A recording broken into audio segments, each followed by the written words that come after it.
কি উঠে যাচ্ছে। দুধু খাওয়ার নাম নেই, খালি গুন্ডামি করা। হ্যাঁ, দুধু খাওয়ার নাম নেই, খালি খালি খালি গুন্ডামি করা হচ্ছে। হ্যাঁ, দেখি দেখি দেখি হাত দিবি হাত দিবি গুন্ডামি করা হচ্ছে, পা দেখি গুন্ডামি করা হচ্ছে। খাওয়া দাওয়ার নাম নেই, এই গুন্ডা গুন্ডা করা।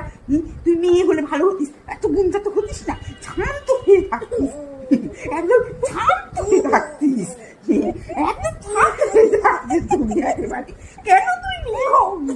কেন তুমি ছেলে হয়েছো? শুনি একবার, কেন তুমি ছেলে হয়েছো? শুনি শুনি, কেন মেয়ে হওনি তুমি? হ্যাঁ, কেন তুমি ছেলে হয়ে এসছো? তুমি মেয়ে হওনি কেন? শান্ত খেয়ে দুধু দুধু খেয়ে নিতে, এত চটর পোটা চটর পোটা চটর পোটা। বাড়ি বয়স হয়ে গেছে না, বুড়ি হয়ে গেছি না, বুড়ি হয়ে গেছি না, বুড়ি হয়ে গেছি তো, বুড়ি হয়ে গেছি তো। বুড়িটা ছেলে কোথায় আর একদম দুচ্ছ বদমাস। কেন তুমি মেয়ে হও? কেন তুমি ছেলে হয়ে এসেছো বলো? কেন তুমি